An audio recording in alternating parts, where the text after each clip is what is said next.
Pembangunan Ibu Kota Negara atau IKN baru yang direncanakan pemerintah telah disahkan dalam undang-undang dan diperkirakan akan memakan waktu selama 23 tahun, mulai dari tahun 2022 hingga tahun 2045 yang akan datang. Melihat kemampuan ekonomi negara yang belum memungkinkan untuk menyelesaikan perpindahan Ibu Kota Negara, undang-undang memberikan kesempatan bagi pemerintah mengawal proses pembangunan agar jadi Ibu Kota yang layak untuk Indonesia. Ditemui di Nusantara II, Senayan, anggota Komisi 11 DPR RI, Kamrus Samad mengatakan, pembangunan IKN tidak harus selesai dalam 23 tahun.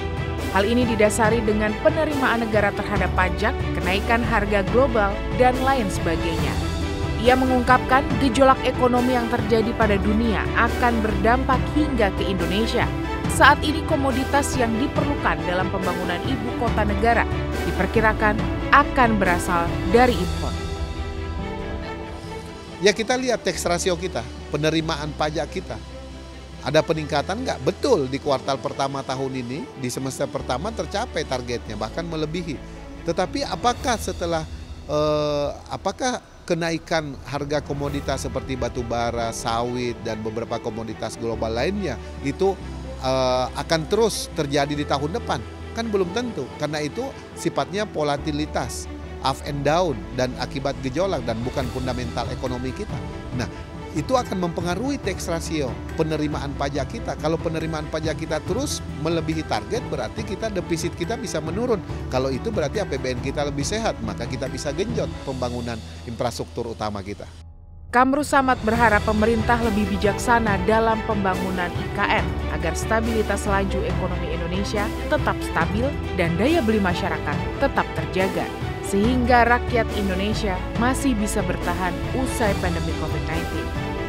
Dalam seminar bertajuk Mendukung Pembangunan IKN Berkelanjutan di Hotel Grand Kemang, Jakarta belum lama ini, Ketua Satgas Pelaksanaan Pembangunan Infrastruktur IKN Atyanto Busono memproyeksikan kebutuhan anggaran untuk pembangunan IKN di Kalimantan Timur mencapai 43,7 triliun rupiah selama 2022 hingga 2024. Adapun biaya tersebut merupakan total dari estimasi kebutuhan sumber daya material dan peralatan konstruksi seperti aspal, semen, baja, beton pracetak, dan peralatan lainnya.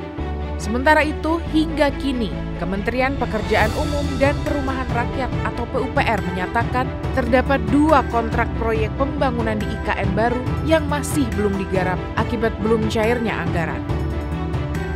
Dengan total 43,7 triliun rupiah, Kementerian PUPR harus memprioritaskan anggaran tersebut untuk pembiayaan pembangunan objek vital di Ibu Kota Negara baru demi menjaga efektivitas dari APBN.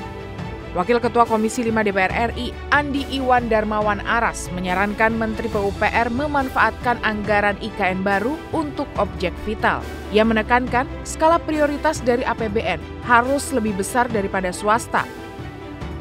Kita paham sekali bahwa pembiayaan yang dibutuhkan untuk IKN ini sangat besar, sehingga kami menyarankan ke Pak Menteri untuk penggunaan APBN kita sedapat mungkin ditujukan kepada objek-objek vital atau yang kira-kira swasta tidak bisa masuk ke wilayah itu.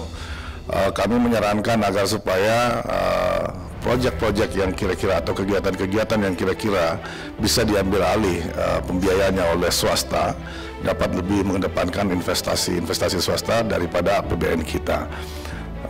Kami mendengar bahwa ada rencana dari Kementerian PUPR dalam hal ini Dirjen Sumber Daya Air untuk membangun bendungan baru lagi.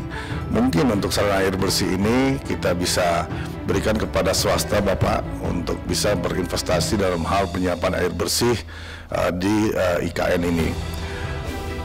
Tak hanya anggaran, DPR RI menilai perlu relaksasi aturan atau persyaratan dalam pembangunan IKN untuk memberikan kemudahan dan mempercepat pembangunan sekaligus menjadi komitmen dan kontribusi pemulihan ekonomi nasional.